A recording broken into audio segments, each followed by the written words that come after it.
Allez, big up à toi, j'espère que tu vas bien, que tu as passé une excellente journée. Moi, c'est Duplex. Et aujourd'hui, on va parler de la Smart Money Concept. Alors, c'est quoi la Smart Money Concept? C'est ce qu'on va voir dans cette vidéo. Je vais te parler des retail et des institutions. Qui sont les retail? Qui sont les institutions? Comment les institutions manipulent les marchés? Comment ils se servent des retail pour avoir de la liquidité sur les marchés, pour créer de la liquidité sur les marchés financiers? Et comment ils traitent tout simplement?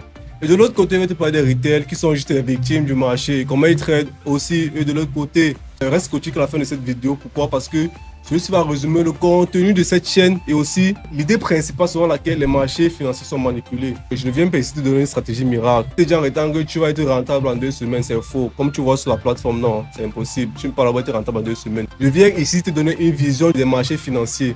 Alors reste jusqu'à la fin parce que ce que je vais t'expliquer aujourd'hui va être dépendant des modules que je vais poster après. Donc tu n'as pas compris cette vidéo. Je doute fort que tu vas comprendre l'idée générale de cette vidéo ou alors de cette chaîne en fait. Alors si tu es prêt, allez top, on y va, c'est parti. Bonjour, j'espère que vous allez bien et que vous avez passé une très bonne journée. Bon, déjà, je tiens d'abord à te préciser que moi je suis plus smart money. Tu dois comprendre qu'il y a deux catégories de traders. Il y a ceux qui tradent plus mécaniquement et ceux qui tradent plus de façon réfléchie. Bon, dans le trading, ceux qui tradent plus mécaniquement, on les appelle la dumb money, c'est-à-dire mécaniquement les trendlines, les supports, les résistances et tout.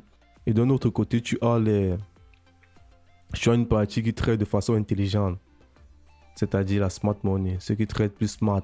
C'est le cas avec moi parce que je suis plus smart money. Et aussi, tu dois comprendre un truc en ce qui concerne la smart money. C'est que, dans la smart money, on a deux catégories de personnes. On a les institutions et on a les retail. Alors, c'est quoi les institutions? Les institutions, c'est Goldman Sachs, c'est HSBC, c'est JP Morgan, c'est Man Group. En fait, qui sont quoi? Qui sont généralement des banques et des entreprises. Ce que tu dois comprendre sur les institutions, c'est que ce sont des personnes qui possèdent de gros capitaux et ils veulent injecter les autres sur le marché. Déjà, c'est pas évident pour eux. Pourquoi? Parce que pour pouvoir injecter les autres sur le marché, comme ils ont de gros capitaux, il faudrait qu'en face, il y a des personnes qui ont la même contrepartie en retour. Parce que dans le trading, on dit souvent que le marché c'est un zéro-sum game. Ça veut dire quoi un zéro-sum game? Ça veut dire en étant que le marché est neutre. Il n'y a pas un argent injecté dans le marché quelque part, non. Ça veut dire que pour que j'achète 5 euros sur le marché, les marchés financiers, il faudrait qu'en face, on me vende les mêmes 5 euros là. Donc ça veut dire quoi? Ça veut dire que je ne vais pas investir mon argent sur les marchés financiers. Je ne vais pas acheter 5 euros et les 5 euros que je vais recevoir en retour, c'est quelque part dans un réservoir ou je ne sais pas où, dans un coffre-fort sur les marchés financiers. Non. Le 5 euros que j'ai en retour, c'est quoi? C'est la contrepartie de force. C'est une personne qui me vend les 5 euros que moi je vais acheter. Ce qui fait que pour les institutions qui ont de gros capitaux, ce qui se passe généralement, c'est qu'eux, ils n'ont pas 5 euros alors. Ils ont généralement des sommes colossales, quoi. Ce qui fait que eux, ils sont plus aptes à manipuler les marchés. Pourquoi? Parce que s'ils ont, je prends un exemple, 10, mais cru abrégé, s'ils ont 10 millions, peut-être de dollars, vous voyez, en face, ils doivent avoir ces mêmes 10 millions de dollars. Et pour eux, c'est pas évident qu'il y ait ces 10 millions de dollars comme ça. Donc, ce qui fait que quoi? Ils vont essayer de manipuler les marchés. Je vous parle des institutions et des retail, pourquoi? Parce que ce sont les concepts qu'on va voir dans ma chaîne. Je vous présente ce qui va se passer, le concept sur lequel moi je me base pour trader. Et mon concept est simple. Sur les marchés, on a les retail et les institutions. Maintenant, on vous dit quoi? Qu'ils construisent le prix. C'est comme je suis en train de vous dire. Ils construisent le prix, pourquoi? Parce qu'ils veulent en tirer profit. Généralement, ils vont manipuler les marchés, comme j'ai mentionné ici plus bas. Vous avez vu, manipuler le marché pour créer la liquidité. Pourquoi? Pour que je vende 10, pour qu'ils vendent 10 milliards d'euros, il faudrait qu'en face, on achète 10 milliards d'euros, tout simplement. Mais ce qui se passe généralement, c'est que quoi? C'est que parfois, ils n'ont pas ces 10 milliards d'euros là. Parfois, ils peuvent avoir juste les marchés. Un truc comme peut-être, prends un exemple simple. Disons peut-être 5 milliards d'euros. Ce qui fait qu'ils sont obligés de... En fait, ils veulent schématiser ça. Ils veulent 10 milliards d'euros. Mais en face, sur le marché, il y a plutôt 5 milliards d'euros. Ils doivent manipuler jusqu'à avoir quoi? Avoir encore un plus 5 milliards d'euros pour que ça fasse en tout 10 milliards d'euros. Donc ce qui se passe, c'est que quoi? Généralement, ils vont manipuler les marchés financiers. Manipuler, c'est quoi? Ils vont créer des supports, des résistances et inciter les retail. Les retail qui sont quoi? Les victimes du marché à se placer en position, quoi. Donc ce qu'ils vont faire, c'est que quoi? Ils vont faire des trucs, ils vont faire des supports comme ça, venir inciter les gens à entrer et leur sortir, quoi. Donc, tout simplement. Donc, c'est ça les institutions. Ils vont manipuler les marchés financiers pour créer la liquidité. Ils vont contrôler ce marché de A à Z. Ils vont contrôler pourquoi? Parce que, je prends un exemple, ils veulent peut-être profiter le marché à la hausse. Vous voyez? Ce qu'ils vont faire, c'est que ils vont, sur ce mouvement ascendant, sur ce mouvement haussier, profiter de telle façon que le marché soit tout haussier. C'est pour ça qu'on dit qu'ils vont contrôler ce marché de A à Z. Et donc, ils vont contrôler le marché de là, de ce point-là, jusqu'à ce point-là. Et pour contrôler le marché de cette façon, il y a plein de choses qui se passent par derrière. Ils vont inciter les gens à se placer pour pouvoir injecter les ordres, manager leur position. Ils vont consolider. Ils vont, ils vont prendre la liquidité sur le marché. Ils vont créer des supports, des résistances et plein d'autres choses. C'est ça qu'on appelle contrôler le marché. Et déjà, je tiens à te préciser que ce n'est pas quelqu'un qui réserve le marché pour contrôler. Non, ils ont les algorithmes qui le font. Ils ont les robots qui le font. En fait, c'est automatique. C'est automatique. Ce n'est pas un être humain qui est derrière le marché qui manipule. Non. Il y a toute une série de personnes, toute une équipe technique qui le fait. Donc, c'est ça les institutions. Ok, ils ne peuvent pas entrer et sortir rapidement du marché comme un retail. Ils doivent utiliser des mécaniques d'entrée et de sortie. Ça veut dire quoi? S'ils veulent vendre 10 milliards, bon 10 millions d'euros, désolé, 10 millions d'euros, faudrait qu'en face, il y ait 10 millions d'euros de contrepartie. Ça veut dire que quoi? Ça veut dire que pour eux, c'est difficile parce que généralement, vous allez voir, il n'y a pas généralement 10 millions d'euros sur le marché. Le marché est liquide. En fait, le but, c'est d'avoir la liquidité. Mais parfois, cette liquidité n'est pas souvent à leur avantage. Parfois, ils veulent 10 millions d'euros. Ils ont juste en face 5 millions. Ils ont juste 5 millions d'euros. Ce qui fait qu'ils vont manipuler les marchés pour avoir en face au total 5 plus 5. Ils vont créer la liquidité peut-être de 5 ou de 7 pour avoir plus. Pour que ça fasse en tout 10 millions d'euros et acheter.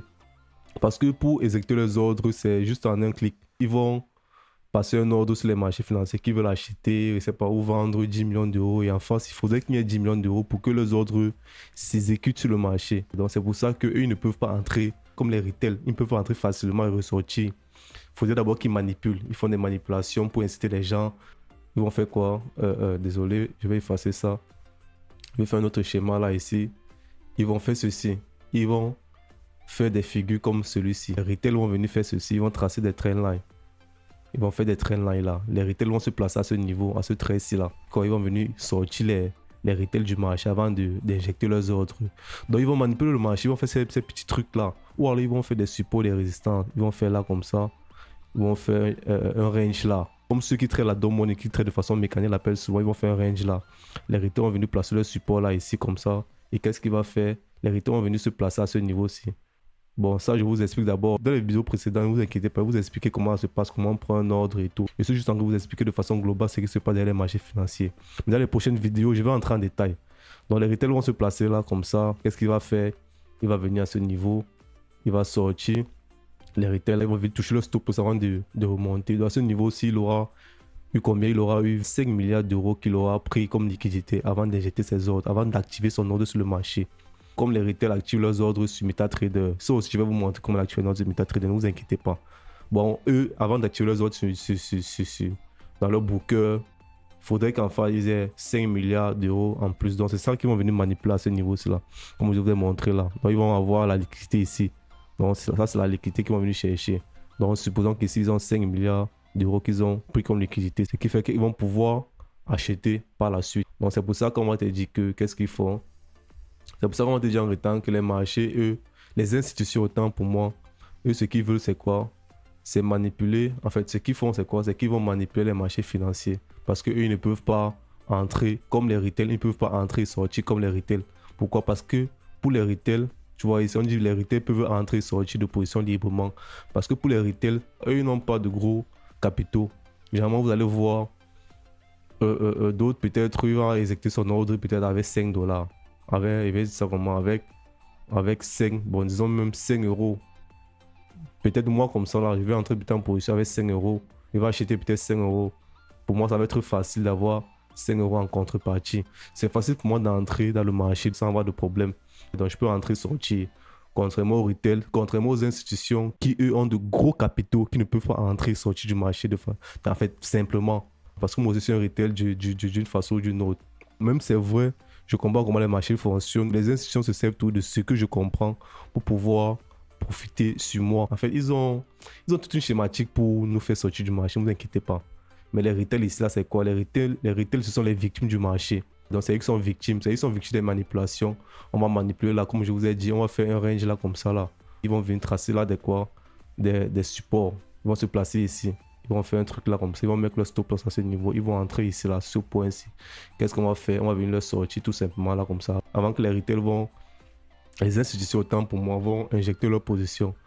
Donc, c'est ce qui se passe généralement. C'est pour ça qu'on te dit. Donc, c'est pour ça qu'on va te dire cela entre temps que les retail sont quoi? Les retail sont victimes du marché. Donc, tout simplement, ils se font avoir par les institutions qui veulent quoi? Qui veulent de la liquidité. C'est pas malsain en fait. Tu vas voir ça comme c'est malsain, mais c'est pas malsain. C'est juste qu'ils veulent entrer. En fait, le but, ce n'est pas de te faire perdre. Le but des institutions, ce n'est pas de te faire perdre en fait. C'est juste d'avoir la liquidité en face pour pouvoir injecter les autres. Ils ne veulent pas que tu perdes ou tu gagnes. Eux, ce qui les inquiète, ce qui les intéresse, c'est quoi? C'est la liquidité.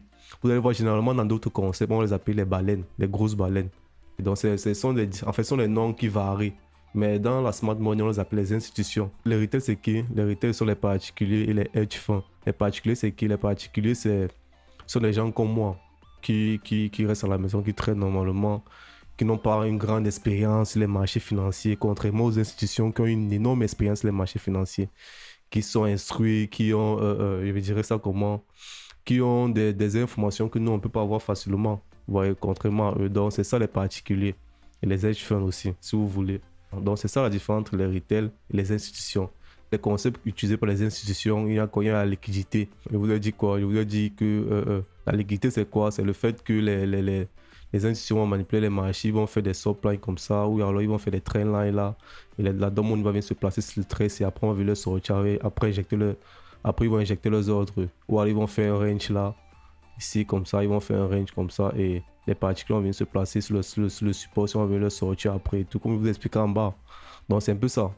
Donc c'est ça qui se passe en fait. Donc on va parler de la liquidité, les concepts qu'utilisent les institutions. Il y a la liquidité, les manipulations. Les manipulations, c'est ce que je vais nous montrer là. Les subplans, les dimensions concrètes, les trendlines et tout.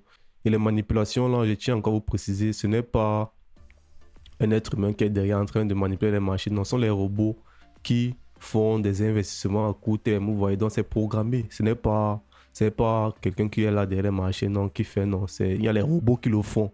Ils ont une équipe technique qui le font. Donc c'est un peu ça. C'est ça qu'on appelle les manipulations. Les manipulations, pourquoi? Pour les prises de profit et entrée d'autres. Donc c'est pour entrer les autres, comme je vous ai dit tantôt dans mes explications. On va parler des accumulations, des distributions. Je vais vous parler des supply et des demand zones. Comment les machines s'appuient les supply et demand zones. Ils vont manipuler comme ceci, sortir les institutions, sortir les retail, autant pour moi, avant d'injecter soit la baisse, soit la hausse. La mécanique d'entrée, comment ils vont entrer en position, comment ils vont manager et plein d'autres choses que je vais vous expliquer plus tard. Bon, c'était tout pour cette présentation. On va s'arrêter là. On va continuer dans les modules qui vont suivre. Mais là, je t'explique en gros le contenu de ma chaîne, ce dont je vais te parler dans ma chaîne et comment on va trader et le principe qui se cache derrière mes vidéos qui vont suivre. Je tiens encore à te souhaiter la bienvenue sur cette chaîne et je reprécise encore. Ce que j'attends de toi, c'est le travail. Parce que le seul truc qui va te permettre d'atteindre la liberté financière, c'est quoi? C'est le travail, c'est la persévérance et c'est aussi la discipline. Tu dois être beaucoup discipliné. Tu dois prendre des notes.